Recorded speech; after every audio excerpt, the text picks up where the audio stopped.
Seeds of Wisdom RV and Economic Updates Sunday morning, July 28, 24. Listen to the full version on the official dinarreport.com website and become our supporter on Patreon. Good morning, Dinar recaps. BRICS proposal to link all member countries' payment systems. The proposal aims to enhance BRICS countries' financial sovereignty by establishing a resilient and sanctions-resistant payment infrastructure. Discussions include integrating financial markets, payments in national currencies, and new mechanisms for mutual financial settlements. Russian Deputy Foreign Minister Andrei Rudenko revealed in an interview with TASS this week. He noted Tehran's suggestion to integrate the payment systems of BRICS countries. Similar to the integration of Russia's Mir and Iran's Shitab electronic banking and automated payment systems. Rudenko emphasized that establishing a clearance in payment infrastructure independent and resilient to sanctions would significantly enhance the financial sovereignty of BRICS. However, Iran's initiative remains under discussion, and it is premature to define any final parameters, the Russian diplomat clarified.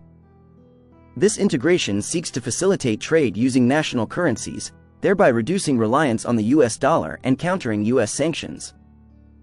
A monetary contract signed on July 6 allows the use of local currencies in trade, enhancing financial cooperation, economic resilience, and reducing dependence on Western financial systems.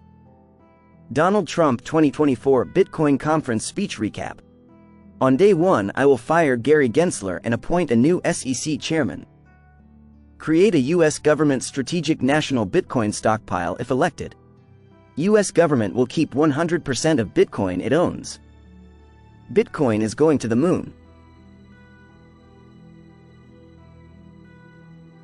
Bitcoin will one day probably surpass the market cap of gold. I reaffirm my pledge to commute Ross Ulbricht's sentence. There will never be a CBDC while I am President of the United States. Bitcoin and crypto will skyrocket like never before if elected president. Bitcoin is not threatening the dollar, the current U.S. government is threatening the dollar. The United States will be the crypto capital of the planet and the Bitcoin superpower of the world. Bitcoin stands for freedom, sovereignty, and independence from government coercion and control.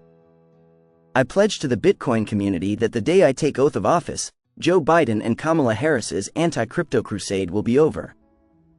BRICS poised to dominate World Bank and IMF. The World Bank Executive Director for Russia forecasts that BRICS nations will soon dominate the World Bank and the International Monetary Fund, IMF, attributing this shift to inevitable macroeconomic and demographic changes away from Western dominance. He emphasized the importance of working patiently toward this goal and resisting provocations from those upholding the old global system. BRICS, an acronym for Brazil, Russia, India, China, and South Africa, represents a coalition of major emerging economies. Earlier this year, the group expanded to include Argentina, Egypt, Ethiopia, Iran, Saudi Arabia, and the United Arab Emirates, UAE, broadening its geopolitical and economic influence. The World Bank Executive Director concluded by stressing the importance of Russia's involvement in this shift. Russia's voice is important here, and it would be irrational not to use those possibilities.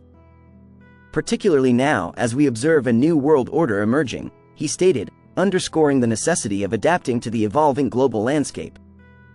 United States Senator Roger Marshall has overturned his support for the Digital Asset Anti-Money Laundering Act, DAAMLA, bill, a legislation introduced by Democratic Party Elizabeth Warren. Marshall's move to back down from the bill indicates the growing concerns about the possible overreach of regulatory actions regarding the emerging crypto market. The Digital Asset Anti-Money Laundering Act, DAAMLA, bill was first introduced in December 2022 by Elizabeth Warren and co-sponsor by Roger Marshall, and later reintroduced into the Senate in July 2023 to target unlawful use of crypto assets. At the time, Warren maintained that large amounts of illegal funds were being laundered by rogue nations, oligarchs, drug lords, and human traffickers through the use of digital currencies such as Bitcoin, prompting her to move toward introducing the bill. The legislation aimed to incorporate the cryptocurrency sector into the current frameworks for counterterrorism financing and anti-money laundering, AML. Since its introduction, the law has received criticism from major figures and institutions in the industry. This positive development comes a few months following the Blockchain Association, a trade group representing the crypto industry in Washington, D.C., efforts to debunk the DAAMLA bill. Specifically, the Blockchain Association sent out a letter in February, which marks the second time, to the House Financial Services Committee and Senate Banking Committee expressing serious concerns about the measure. About 80 U.S. military, national security, and intelligence officers signed the letter. According to the association, the law jeopardizes the strategic advantage of the U.S., threatening tens of thousands of employment while having minimal impact on illegal actors it targets. Listen to the full version on the official dinarreport.com website and become our supporter on Patreon. Source: Dinar Recaps.